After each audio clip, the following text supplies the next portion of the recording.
Hello, hello, everybody. Welcome back to the Listen Bitch podcast with your favorite mindset coach and podcast host, Brandon Lynette. This is your go-to destination for unlocking your full potential and embracing the extraordinary possibilities within you. This is a journey of self-discovery and empowerment as you explore that transformative power of stepping into greatness. I am here to help you come into alignment with your God-given power and gifts to unleash your soul and learn to co-create a life that you love. As you become the writer of your own destiny, this podcast is here for your inspiration, for your practical tips, and sometimes the abrasive nudge to take the leap of faith towards your dreams. You guys buckle up because you are definitely in the right spot here. And listen, bitch, I'm talking to someone today who has been in the trenches of sales, communication, and decision making. For a hot minute. Okay. She is a former sales gravy trainer, sales community insider. She's a seasoned leadership coach who blends neuroscience with improv. And I believe you're still a full-time student, right? I am still, I guess yeah, I'm a graduate student. It's not full time, but it feels full Oh, time. yeah, no, I can imagine. Yeah.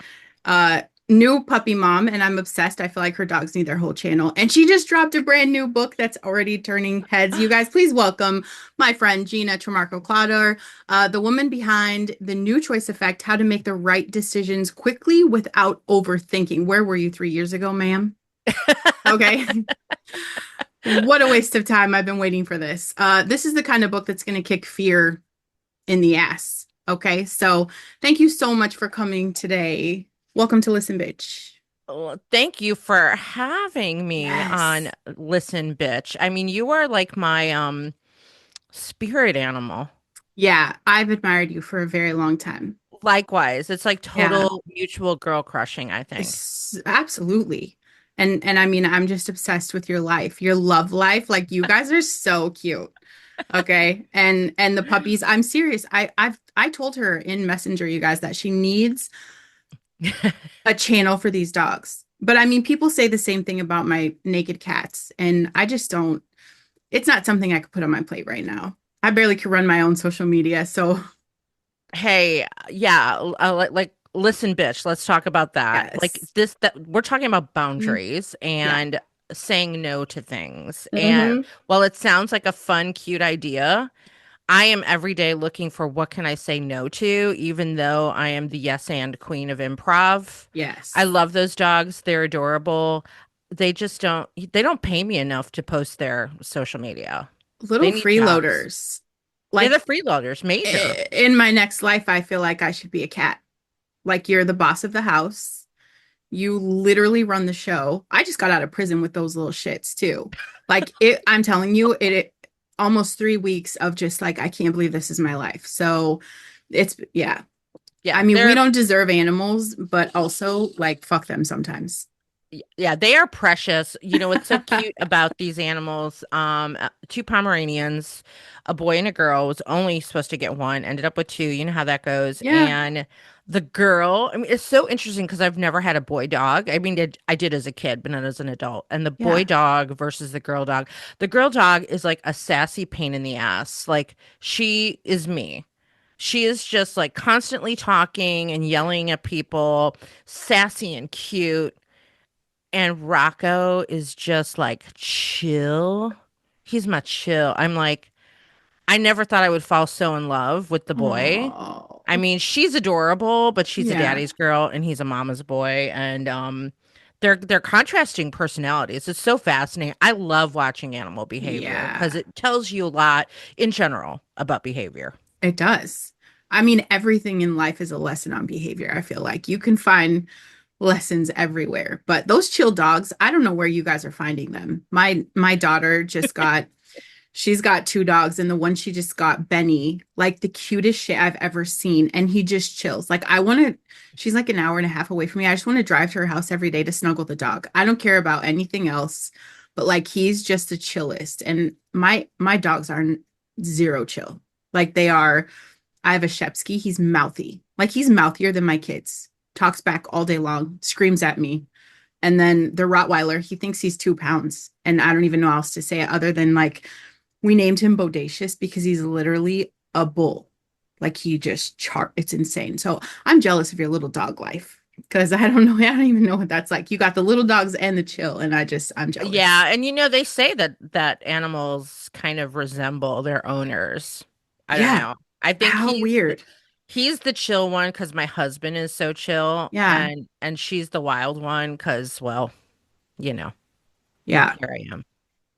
I honestly can't see who my dogs represent in the family. So maybe it's just denial. It's just It could denial. be. Yeah. It could be. I'd look deeper into it if I were you. Uh-huh. I'd probably cry. I would it'd be about me. Nah, I'm good. I'm good. Let's talk about this.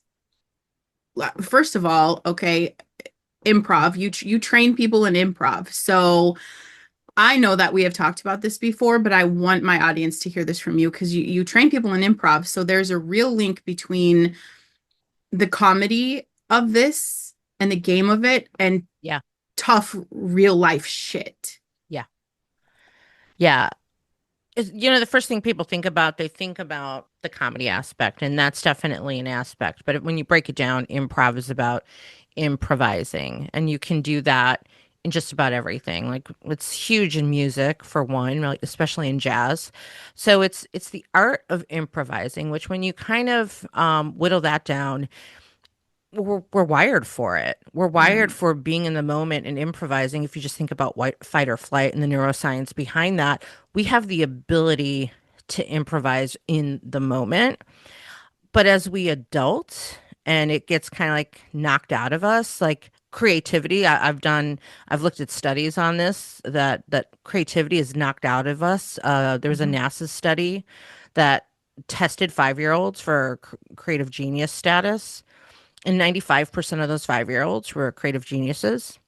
And by age 15, that number of those same children dropped down to 12%. They tested them over the years. Yeah. And then they took that same test and they gave it to adults. And of those 180,000 adults, 2% came back as creative genius. So the study shows that gets kicked out of us.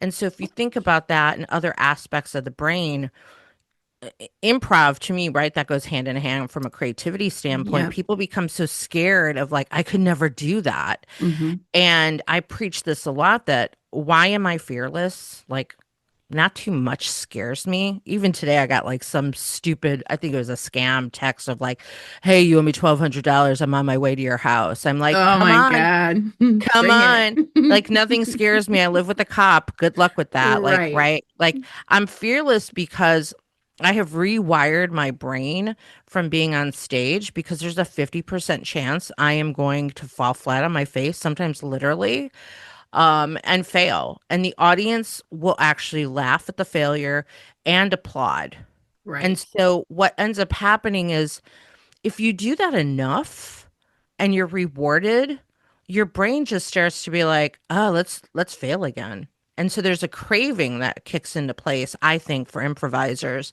You do it so much, you're like, I can't possibly fail up here because even when I fail, It's a I win. win. And Hmm. so these improv exercises actually force our brain to rewire our brain and to create new muscle memory. Yeah. And so take the comedy aspect out of it. Now, the comedy piece to me is good because a little bit of humor goes a long way Right. and can knock down walls. So we often say that funny happens. We don't teach funny because if you're trying to be funny, you typically look like an asshole. Right.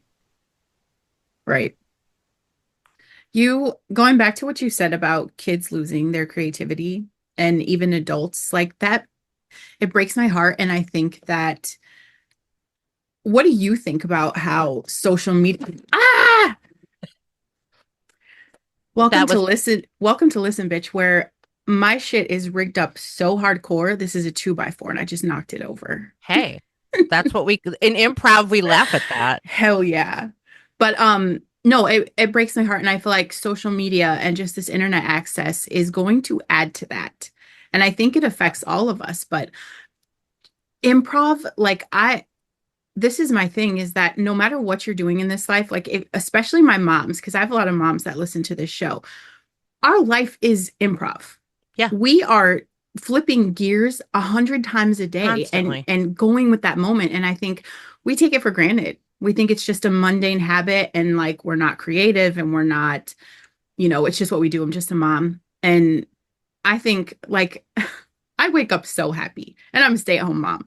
I'm like, man, what do I get to do today? Like what's going to happen today? And it's just that miracle of like we don't know what's going to happen and you learn to jive with everything. So I think a lot of people have it. They just haven't put two and two together to have fun with it. Yeah, that's a really good point. When you describe it like that, that would make mom's queen of improv Queen of because improv. yeah, because you are constantly Hmm. pivoting in the moment, and that's improv. So every time someone says to me, I could never get on stage and do what you do, I usually say bullshit. You Yeah. can. You can. You don't think you can because you're thinking of it way differently. And if you add to that, um introverted people who will normally say to me, I could never do that, that's scary, it's out of, you're an extrovert. Introverted people are actually the best ones on stage Really? because they're the best listeners and they're the Yeah. best observers, and so they're Hmm. quiet and they pay attention and they hear, and they can find the moments to leverage way better than the extrovert who's like, look at me, here I am, Yeah.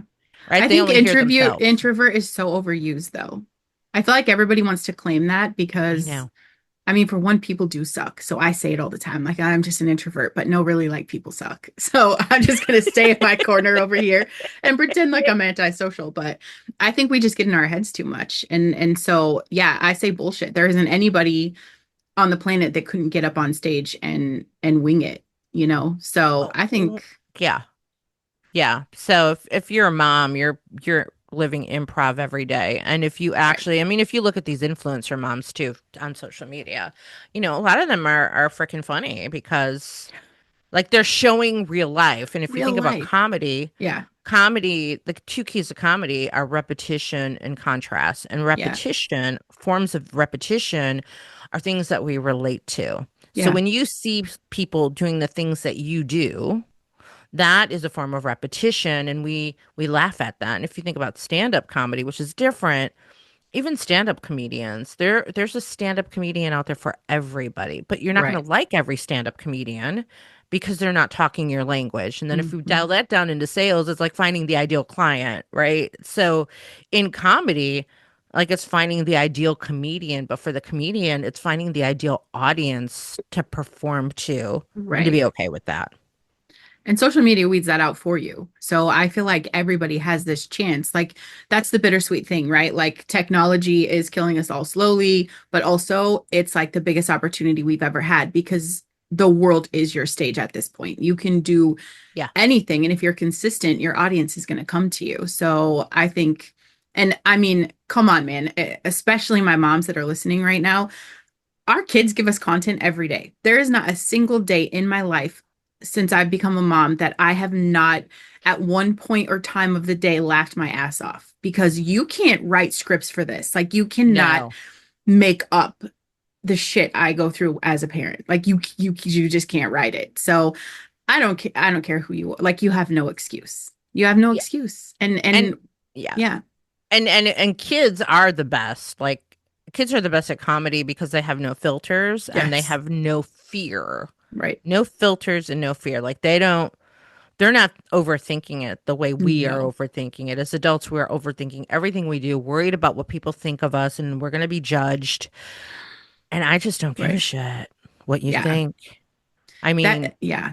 I don't. I mean, sometimes I do, but I've built up this resilience that I'm like, all right, you don't like me, you don't like me. Tell my people how to do that. How do you uh hit that don't give a shit button in your life? Like what is your superpower to I really mean, just not give a shit? it takes so much practice. I will say that it doesn't happen overnight. But if I've had a lot of great mentors over the years too. I had one mentor who said to me, it's none of your business what people think of you or say about you. There's like someone in my tiny little community who had like, she was constantly throwing shade at me, and she was a pretty big personality in the community and a TV celebrity and blah, blah, blah. And it really hurt me. And when I heard that, it's none of your business what she says. that really resonated with me, and I held on to that. But it was still hard, and that went on for years. But I Yeah. think you got to get to a place, and I've had a lot of therapy. You've got to get to a place of self-love. And one of the most pivotal moments for me is when was leaving my first marriage. And I went back to therapy. I'm a big believer in therapy. Went back to therapy to help me leave the marriage. Hmm. And she said to me on that first day, what is your goal here? Right. And I said, my goal is to never pick a bad man again. Like to never pick poorly because I just had such a pattern of picking poorly. And it's so funny that that's what I said I was there for because she Right. was like one of the best therapists I've ever, the best Yeah. actually. And I quote her in my book. And she said to me, you know what your problem is? At the end of the session, she's like, you came in here with all this confidence. And I'm Yeah. not, and you have confidence. Your problem is you don't have self-worth. Yeah. And I was like, okay, listen, bitch. Okay, Exactly. what? Like first I was like, what What am are I you? paying you for? You said what? And I didn't know the difference between confidence and self-worth. Right. And there's a difference. And I didn't know that till like 5 years ago. And so I think that was a big turning point for me to realize like I can be confident about my skills and the things I do, but self-worth is affected by external forces. And when we let those external forces get into our heads, that's where the noise comes in of caring what people think. Mhm. But if you have self-worth, you don't give a shit. Like, okay, you don't like me. That's on you. That's okay. Next, where's my people? Right. Where are my people? And so the best way to turn that off is do a self-analysis. If you're not going to go to therapy, like I do this I'm like, write down a props list. Give yourself props. What are you good at? Mhm. Acknowledge that about yourself every day. Like write down 3 things. Sometimes it's like my hair looked good was my prop of the day. I'll take it. But acknowledge that every single day to the point where you're listening to the people who love you versus the people who don't Right. love you, right? That's I surround myself with people who actually like me. And the people who don't like me, I take things from that, Yeah. but I don't hold on to it.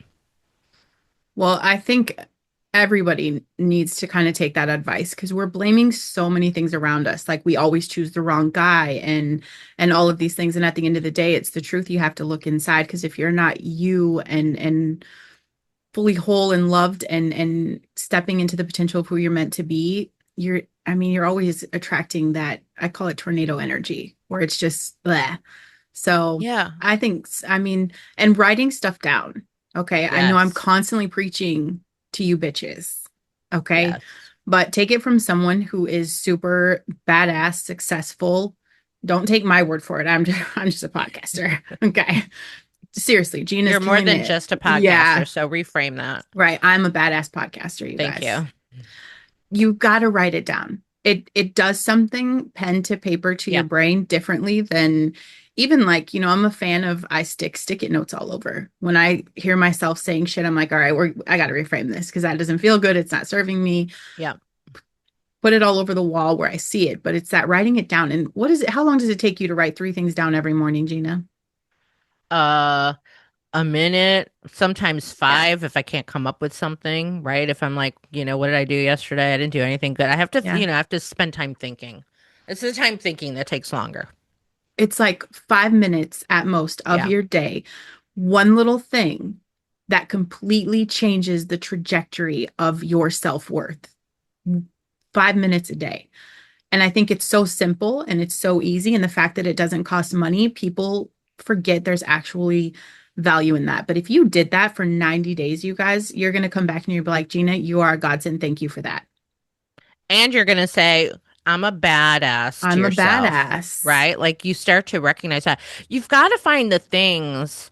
that are good about you. I think what we do is we focus so much on what we did not get done. And I just posted something on LinkedIn about this today, because I coach a lot of leaders Yeah. and high performing leaders. And one of them yesterday said to me, just really struggling, and I don't want this to turn into a therapy session. And I said, Ah. what? I said, what's up? And he goes, and a lot of them are men, most of my sales coaching clients. And he said, I just feel like I suck.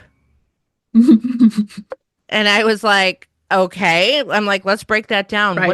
What are you sucking at? Right. Hmm. And when we broke it down, like he just literally had this like boyish smile and he's like, okay, I Right. don't really suck.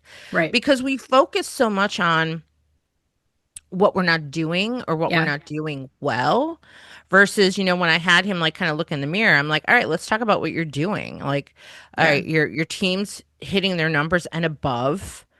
Um, because I kept asking them coaching questions. I'm like, so does your team feel safe to come to you? Yeah. Yes. Do they feel like, they can tell you anything? Yes. Are they performing? Yes. Yeah. Are you meeting the numbers? Yes. I'm like, okay, so where are you sucking? Right. And so the sucking part of what's going on in your life starts to become less significant when you start to recognize what's actually going really well. Like right now, I'm living on, when I need to pick me up right now, I go to Amazon and I just refresh my book page to I see if love I have that. any new reviews. And then I read the reviews. I I'm like, love it. I'm awesome. Girl, we're so opposite. And I love that for us. Because you can't pay me to go look at, I don't read comments. I don't read reviews. I'm like, I just keep serving the people. Like the right people are going to get it. I'm definitely not that person, but like, how often do you think this guy's coming to you and he's like, I suck? And I think we all, I don't care who you are. Everybody does that. You can think of your Yeah. greatest mentor that you've put on this pedestal and I guarantee they're like, oh my god, I suck. Well, what is comparison playing in this? Like what kind of part is how much is that fucking us up? Well, that's a major one, right? Comparison, especially for women, is huge. Now, Yeah. men have imposter syndrome as well as women do. Um, but the comparison piece, and also what was interesting about this person yesterday is that he was in the military. And so how he broke it down for me is like, in the military, like I had to adhere to these expectations. And so I always met and exceeded the expectations because it's what you do in the military. And so I said, okay, you're wired for that. Let's talk about how we can change some of that wiring that if you don't meet every milestone that, by the way, he set for himself, not others, Mm-hmm. if we rewired that, he got feisty with me because I'm like, you can't always be perfect. And his eyes popped and I saw him get angry. I Ooh. said, okay. I said, let me back that up as a high performer. Mm-hmm. We strive for perfect and sometimes we miss the mark and it's okay. Yeah. He said, okay, I can live with that. I said, but now that I know it motivates you, I'm going to tell you you can't be perfect because those words fire him up and motivate him, right? For Yeah. some of us, telling us you can't do that Soul is crushing. exactly Yeah. what we need to hear Yeah. to move the ball. Yeah. Some of us don't like that, but I'm like, tell me I can't do it. Watch me, bitch. Hold my Yeah. prosecco. Right. And I mean, please, I'm a testament to that. I was given an ultimatum. You could be an author or you could be my wife. I signed the divorce papers and it took a minute, but I'm like, motherfucker, I will show you. And I did. 5 books later, people said, podcast, yeah, you're not going to stick with that. This is like episode 510. So, and I have 3 shows right now. So yeah, I'm definitely Girl, that person. And it's because it crushes me. It crushes me. And I'm like, oh, what are you going to do about it? Are you going to feel sorry? Are you going to give up? What are you going to do? There's no other way to move if you're not going forward. There's no point. No right, point. right. Why would you go backwards to misery? Or just sit in Complacency. being stagnant. Like that is Yeah. so uncomfortable for me. And I think I've got the neurospicy brain. So there's always I want to do everything all at once. And the Same. hardest thing, like I swim upstream with this because everyone's like, you can't. You have to pick one thing. And I'm like, yeah, no, I'll pick one thing today, and tomorrow will be a new thing. And while, has it held me back in some areas? Of course. I mean, if you go all in on one thing, that's going to change a lot of things, but that doesn't feel good to me.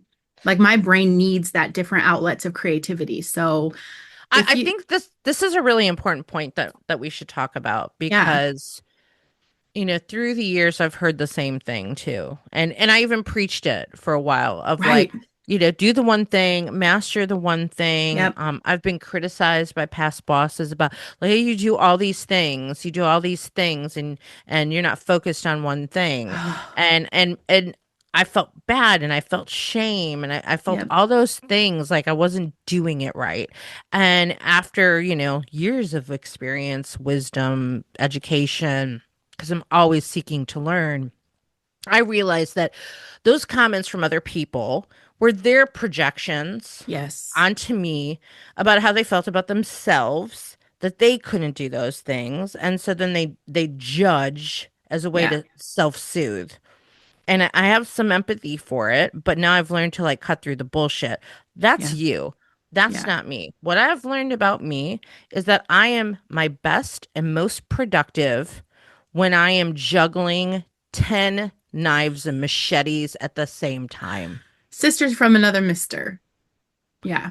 Right? I Like wouldn't have it any other way. you have to know what gets you going. You have to know Hmm. what your motivators are. I know, like, for example, this past semester, I only had one class. Yeah. And I observed myself. My I don't want to say dedication.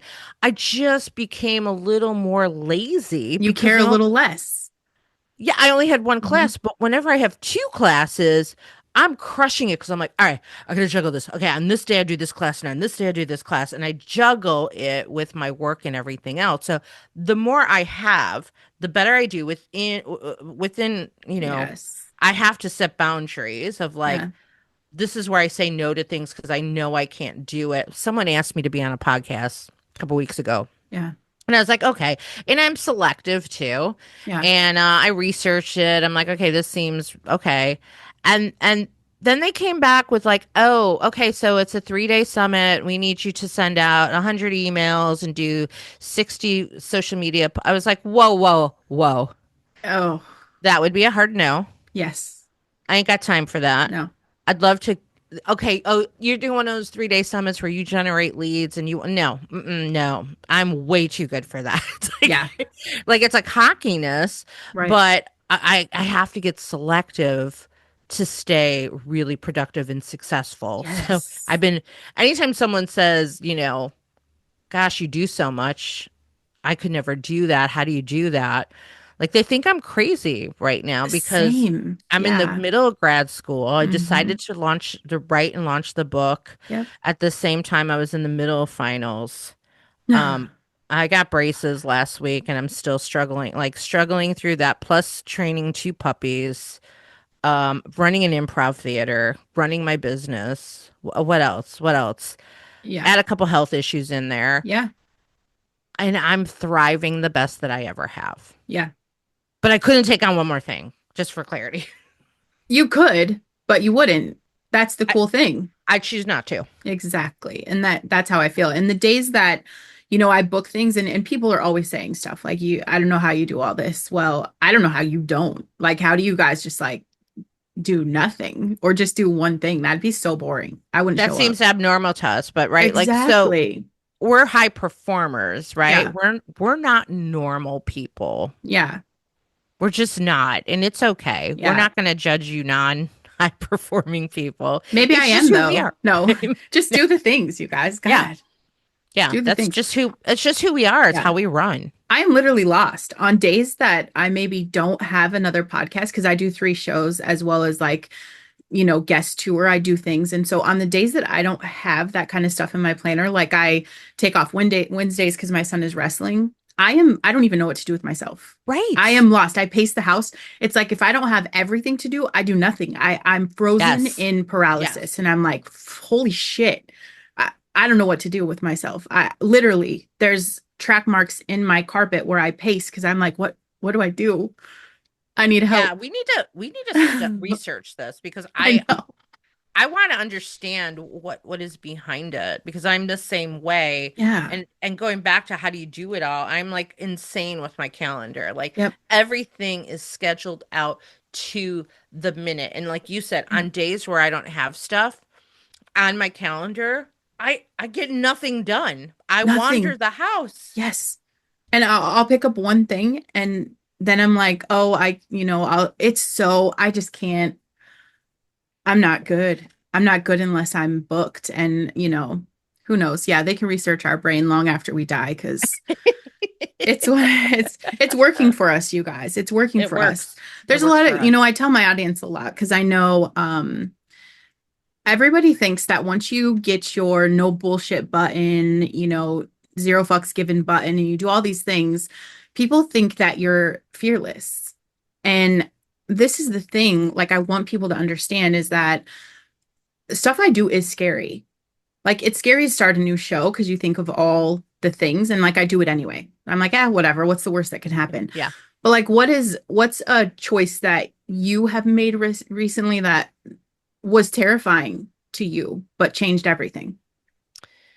What a great question. I think there's been several choices that I've made that have scared me, especially this year. Writing the book scared me because it wasn't the original book I was writing. I actually put the original book, I was like 5 chapters in. It's too long of a story to get into, but I put it on a shelf and I went into this major fear about writing that book. Oh, And we could talk about that offline. yeah. And then I was already in a process with my publisher and I had to change directions with the book. And I decided, well, I'm going to make it a more personal book versus a business book because the original book was more of a business book, Yeah. which I'm going to come back to because it's improvised intelligence. It's a little heavy, it's a little neuroscience heavy. And I changed directions with the new choice effect. And I'm like, how do I get this book done? Because I'm under this major deadline. You know it, you've been there. Mm-hmm. And I'm restarting this book from scratch. And I'm like, I'm going to tell stories. Yeah. I'm going to tell, because what I've noticed throughout my career, especially my speaking career, is that people always come to me like, tell that one story. Yeah. I love that story, this story. I love that story. And story is so important. And I've had people come up to me at the end of a keynote from a story. And I'm like, I'm going to write a personal. And the way I structured the book was the choices that we make in our life based on the life wheel, from education to health to career to finances. Like I just hit the whole wheel. Yeah. And I told my own stories in those areas and then how I got out of them and how I used improv and how others can get out of them and some tips and practices. And that was the structure I decided to create for the book. But it was pretty scary because there's a Yeah. lot of personal shit in the book about me. And I'm like, am I going to really put this out there? Oh, I know And it, that feeling. yeah, it's not just personal shit about myself, but it was even like personal shit Other about, people. right? My husband, my stepson. I even at Mm-hmm. one point, I doubt that he'll read it. But I said to my husband, I said, do you think he's going to be okay with in the chapter on religion that I talk about him being a non-believer? Yeah. Because we're believers and he's not, and Yeah. his mother's not. And and then I was like, fuck it, I'm gonna do it anyway. Yes, girl. Like, so I think that to me was a really scary choice, was, putting Yeah. that out there and getting judged for it or criticized for it or losing business over it. Yeah. Getting braces was a scary choice this Yeah. year for, it's my career. And then I realized, like, what the fuck was I worried about? They're just Right. fucking braces. Right. Right? But sometimes like these stupid little fears seep into you and they become Yes. bigger than they are. And going to grad school this year was scary because I'm like, how am I going to manage it all? Right. Who am I to go back to school at this age?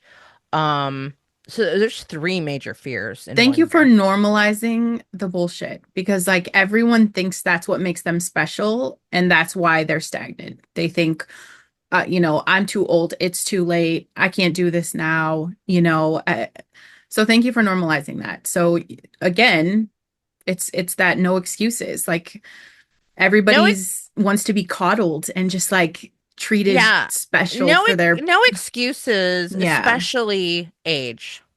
Like, I especially. can't do this because of this Hmm. age.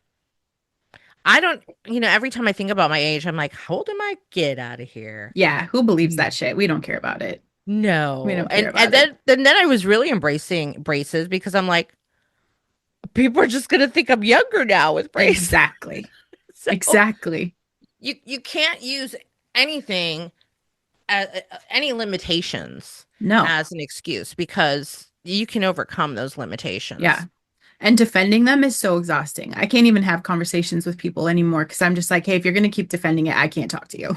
Like, Yeah. that's what you want. I get it. I love you. I support you. But like, you have to step over there because like you're in my happy bubble and you Just step over here. just say you're scared. And Yeah. this is actually a conversation I had with some of my performers last week.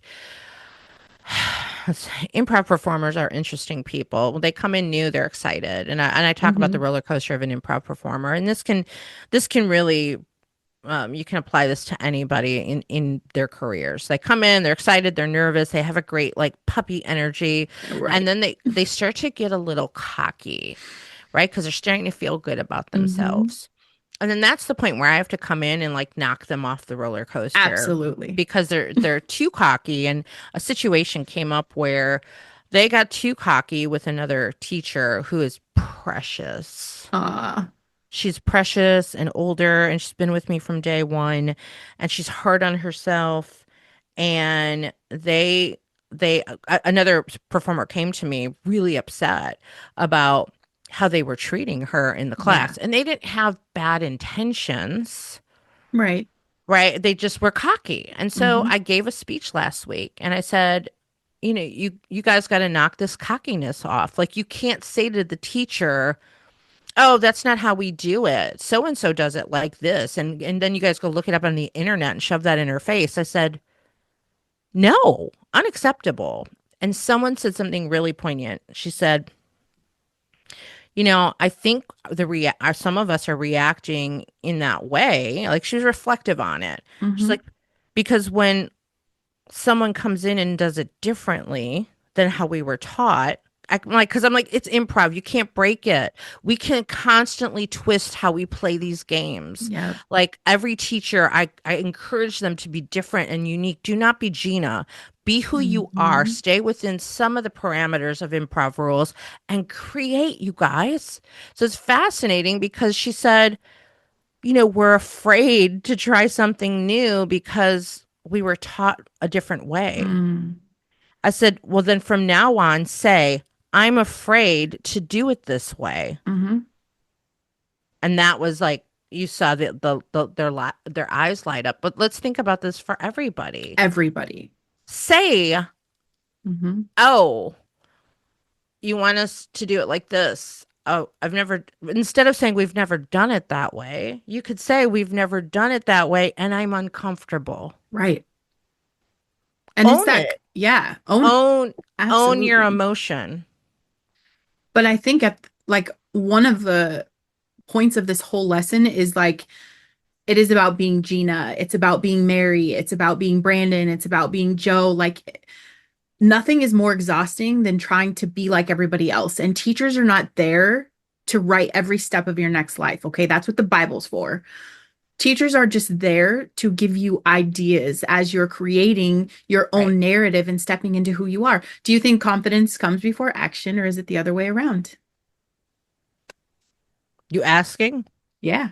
Tell my I mean, I people. think if you look at the textbook on it, confidence comes from the repetition of doing something. Mm.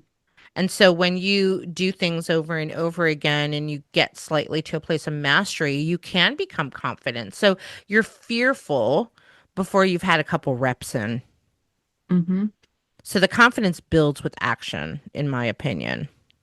And nothing is going to bring action in your life other than you making those little mini micro decisions every Yep. single day that are going to help you become more of you. Right. Absolutely. What is, I mean, we know decisions are a muscle and we have to exercise that every day. What would be the advice to you for people to train that decision making muscle without injury, like effortless? How do we do that? Or are they just in the arena and you're going to get your ass kicked either way? Oh, both. Yeah. Both, right? So the whole concept of the book, The New Choice Effect, to break it down a little bit, not to shamelessly plug it, but I think this is where I when I decided to write this book, I know how many people struggle with decision making, get Hmm. stuck in this analysis paralysis. And when I was in the midst of like changing the path of the book, I had put the other book on the shelf and I was taking a break and I was sitting in one of my shows watching my performers perform. Hmm. There's an improv game called New Choice. Okay.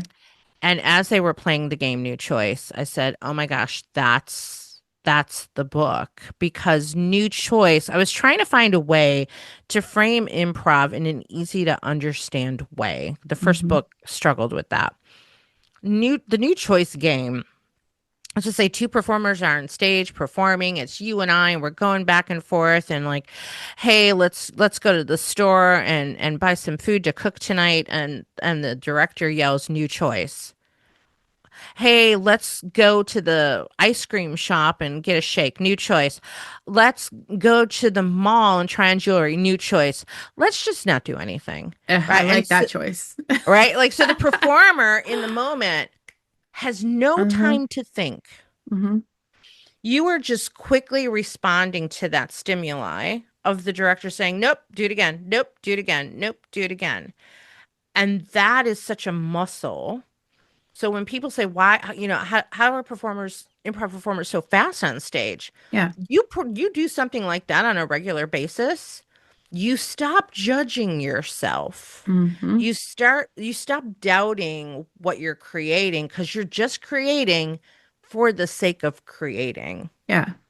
And I talk about that throughout the book of like start doing that with yourself. Right. Every time you're in a decision mode and you're like, I can't make a decision on that, just go to the first place, say the first thing that comes to mind, Yeah. even if it doesn't make sense, and keep new choicing yourself. I could do this, new choice, or I could Hmm. do that, new choice, or I could do that, new choice, or I could do that, new choice, and write it down.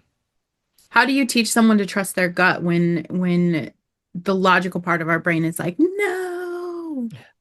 Again, repetition, Mm. repetition and failure, right? You're never going to trust your gut if you don't fail at some things, Yeah. right? You have to know.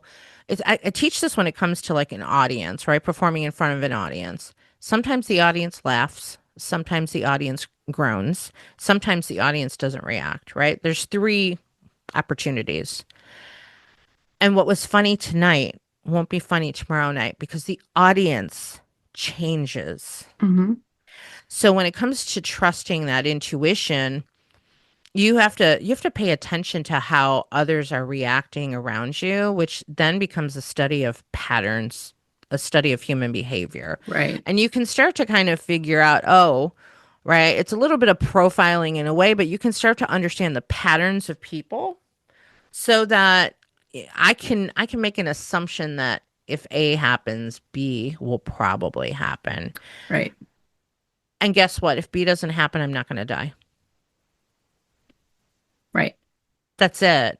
So keep trying and failing or succeeding to build the muscle, but doing nothing, you're never going to get there. No, I agree. Which improv rule, if you had to pick one for people to tattoo on their brain, the one that they just need inked in, what is it?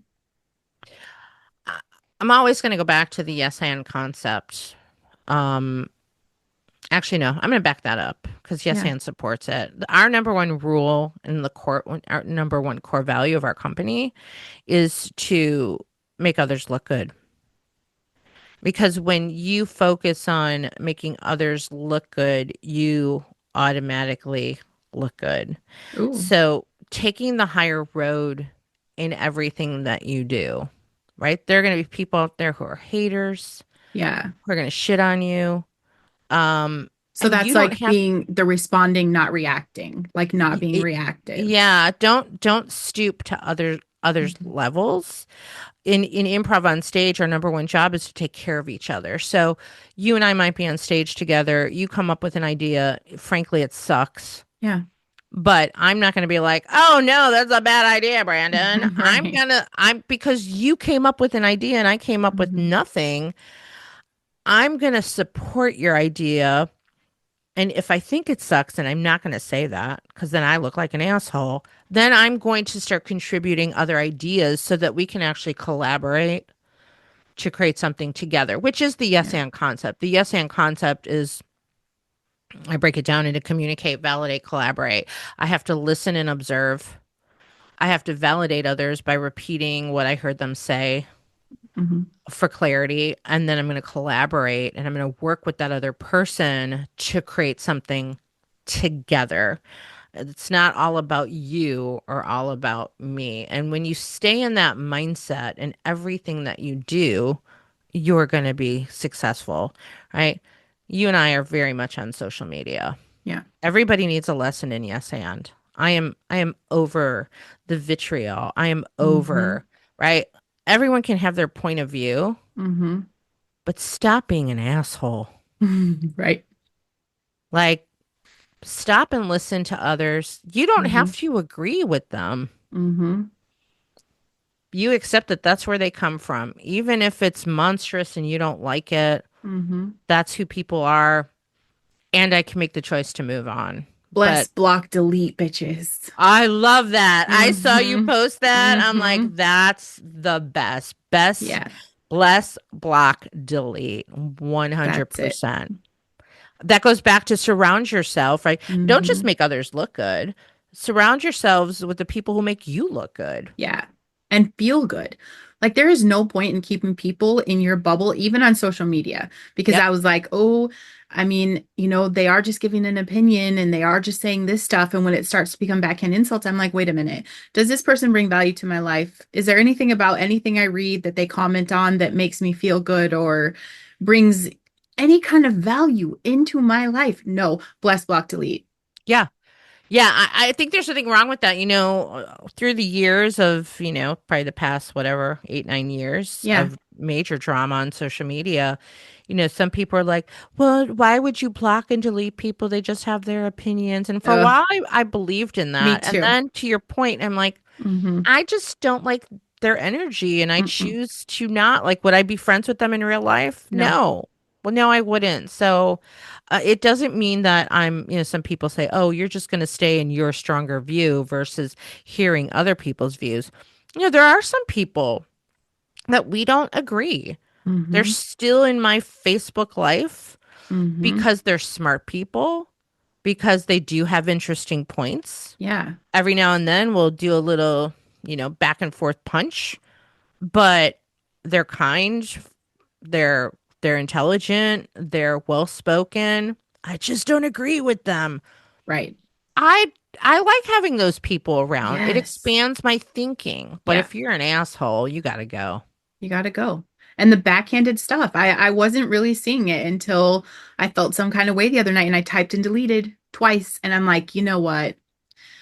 What do you really want to happen right now? Because this isn't changing. This has been an underlying, it's been happening. So what I really at my core wanted was just for it to go away. Like it's that simple. And it's the same way in life. I would be the same way face to face. Like, look, I don't have to be an asshole to you, but I'll make it very clear. I don't I lose respect for people that don't have morals, who don't have, values, who just have no Yeah, common sense. I can't I am I am a high performer.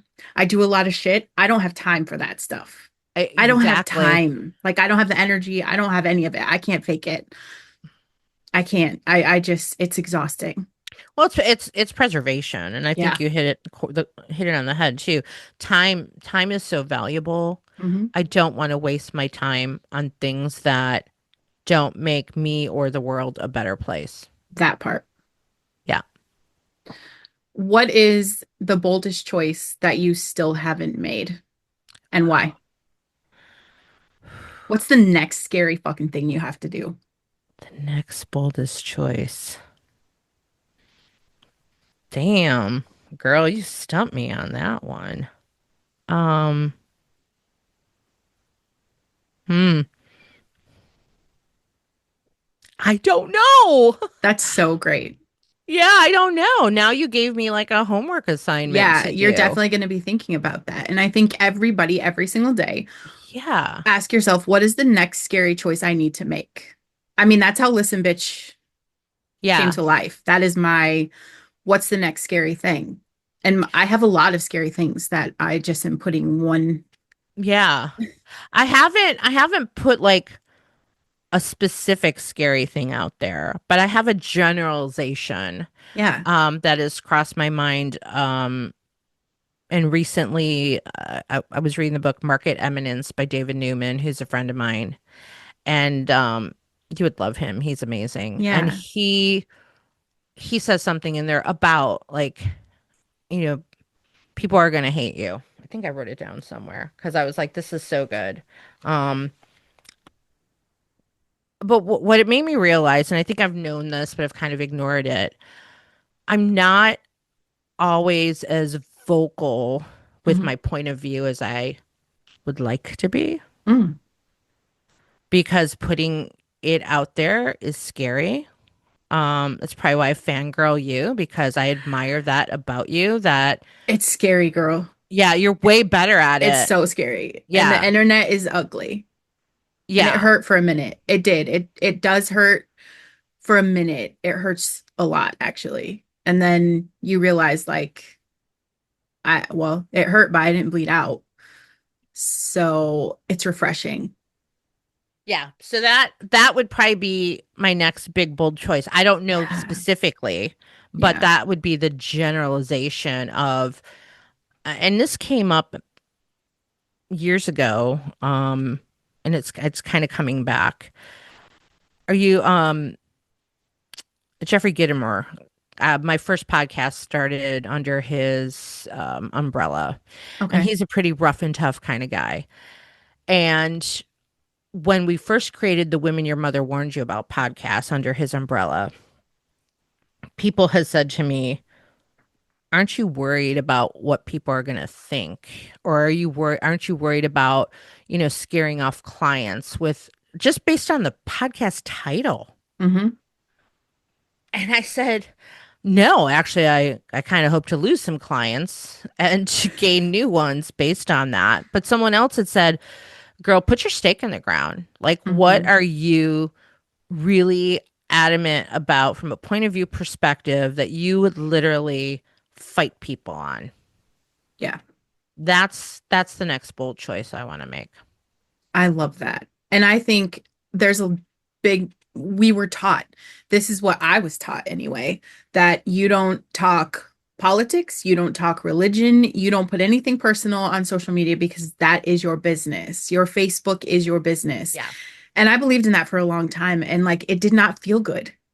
It didn't feel good to me. In fact, my voice didn't really become my voice until a couple months ago when I finally had enough. And I'm like, no, this is who I am. And I want people like me around me, and it's Yeah. simple. It's my version of common sense. I just want to be surrounded with common sense because I'm getting lost in the bullshit. I'm getting lost in the delusion and I'm not having fun. Like this isn't fun. It's just pissing me off. So there's nothing that made me more me than not just losing that fear. I piss people off every day.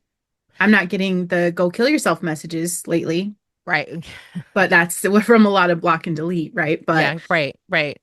it's oh, I mean, I think it's also a scary world today. it is. Like it is a scary world and I'm careful too on things that I say and do because just there are moments where I'm like, I don't know, is someone crazy gonna Show up and show up because I right. said XYZ? Like Hmm. there is a little bit of that fear. Um there is a little bit of the fear of like making sure that I represent my family and household Right. well, right? Like my husband is like you said, like I'm so madly in love with him, and Yeah. except this morning I yelled at him, but on a text message. But I always want to do right by him too, Right. as a police officer at a university, who's Hmm. well known. And so, one of one of the first rules was do not ever get a DUI. Like that'll be a I mean, that's divorce. fair. Right.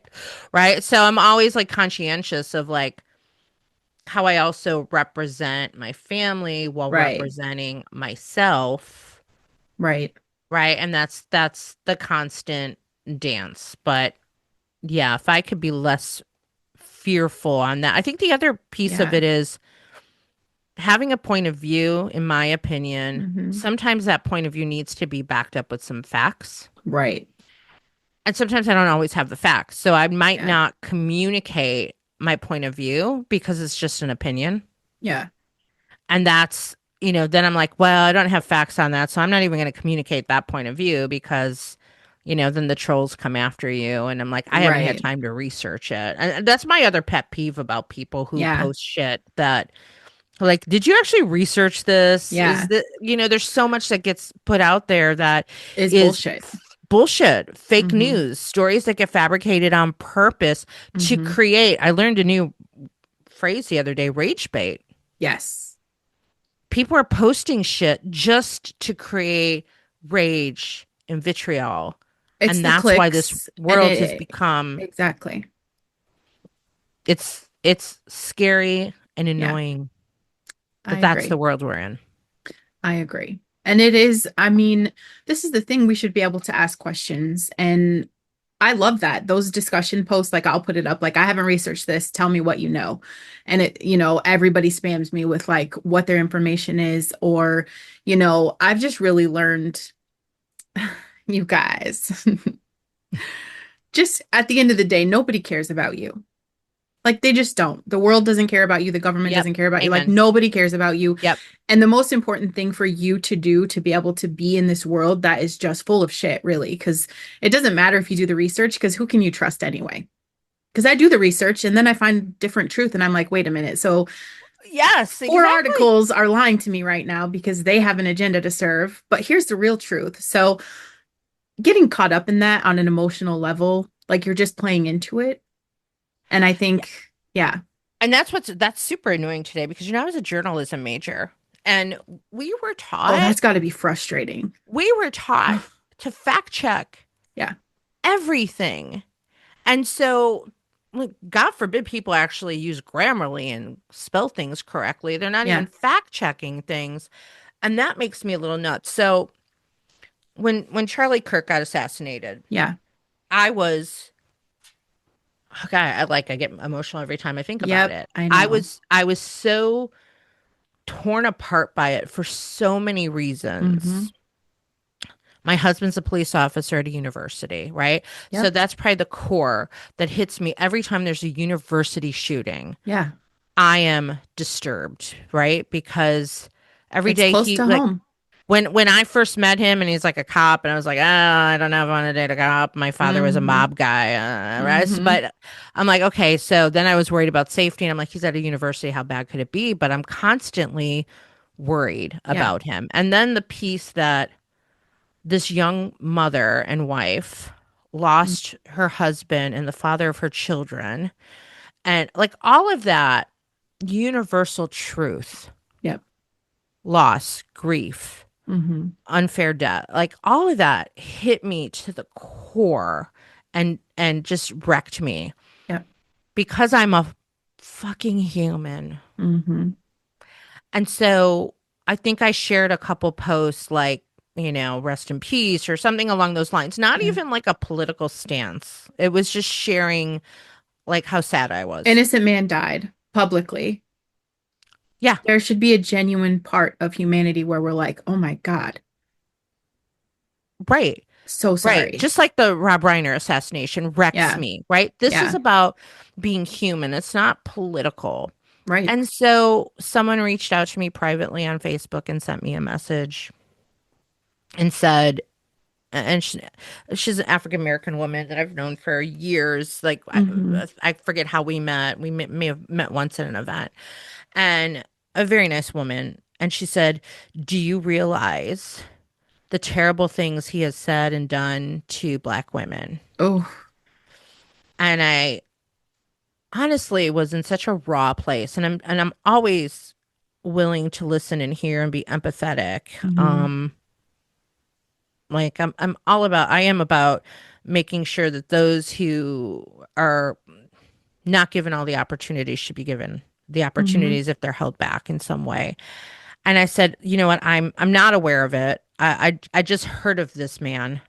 Mm-hmm. And I'm just right now in my feels because of my husband and my family. Yeah. And I'm not in a place to talk about it, and I don't have Mm-hmm. enough information. I'm just sad by Mm-hmm. this humanness, right? And Mm-hmm. she just kept coming at me. Mm. Kept coming at me, kept coming at me. Well, you should be willing to listen to these things and read these things. And I said, I am happy to do that. I Mm-hmm. will, anything you want to share with me, I will look at, Mm-hmm. but not right at this very moment because I'm mentally not there. Yeah. And I was kind as I could be. And then she sent me a bunch of things. And after a few days, I went and I looked at them. And a lot of this stuff was not like substantiated, was not like the sources were not real sources. Right. Like, Everything's taken out of context. and I'm like, and now like I went down, I was like, then I was searching. I'm like, I wanted to search to prove what she was Mm-hmm. saying. And it just made me stop and realize like we all get so emotionally wrapped up in how this Yeah. impacts us, Mm-hmm. and that's where we have to show up as human and be empathetic. Like Yeah. her lens was a different lens than my lens, and that's okay. Yeah.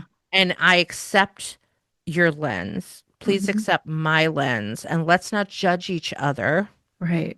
for those lenses. Like let's agree to disagree because we're coming from different perspectives on a Yeah. very emotional hot topic. Yeah. So there's my putting something out there on my point of Yeah. view. My point of view. It Yeah. upsets me when people get killed for no good reason. Right. Right. And there's that's a whole other podcast show. It's a I whole know. other episode, but you Yep. guys, it is. And I love that. I love, keeping people in my life that do have the different perspective, but there's a mutual respect there. And the minute that there's not, you're not good for each other. If everything Correct. I post is going to piss you off and make you feel triggered, I'm not your person. I am Right. not your person. Right. It's very simple. And I think we try to hold on to whatever it is, like, so we can prove a point. You have nothing to prove to anybody. Like, I don't lose sleep over you. You're not going to lose sleep over me. I want you. Your only job in this life is to step into your God-given potential and create. Create. Stop living the mundane life. Stop being afraid to make decisions and get Gina's book. Why don't let's do a blurb before we wrap it up today. I want you just to tell us what we're going to get out of the book, why we should get it. Yeah. Well, I know you guys are already ordering it because you heard me talk about it in the beginning, and then you hear her and you just know she's a badass, and you're like, Gotta I do have to it. have it. Yeah. The new choice effect. It is the book that you need when you're stuck in decision, when you are stuck in paralysis analysis and you doubt. You doubt the choices that you make. You overthink the choices that you make. You're fearful of what people are going to think about you because of the choices that you make. You're afraid that you're going to get hurt because of the choices that you make. Guess what? All of that shit's going to happen. And you just need to be able to roll with the choices with confidence. And if that sounds like you, then you need the book. Absolutely. And where are they going to find it? Best place to go is thenewchoiceeffect.com.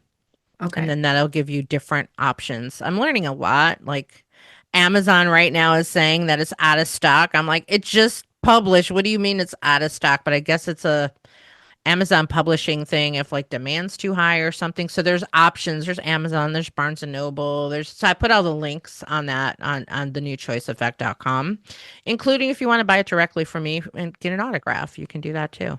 I love that. And where else do people need to go to find you? GinaTrimarco.com. That's Okay. all the things are at GinaTrimarco.com. And I did a podcast the other day, and he's like, "What happened to your podcast? Are you going to do another podcast?" I'm like, "I'm bringing something back. I just haven't decided what that's going to be yet." Yeah. I mean, we talked about that last time we talked, actually, you revamping that. So Yep. I'm waiting for it because I think you have an incredible voice.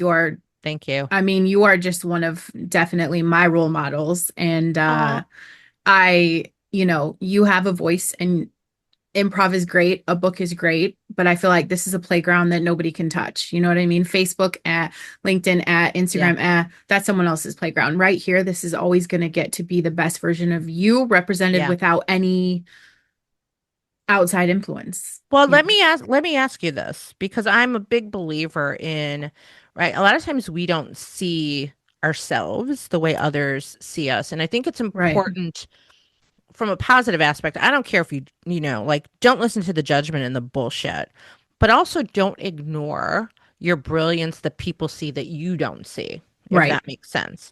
And so that's why I like to ask people, what do you see? Like if I come back with another, or I should say when I come back with another podcast, what would that look like? Like what would be the podcast for you and even your listeners that like, oh, yes, Yeah. I want that podcast with Gina. What would that look like? I mean, it's that women empowerment Okay. along the lines of stepping into badassery, right? The no bullshit button.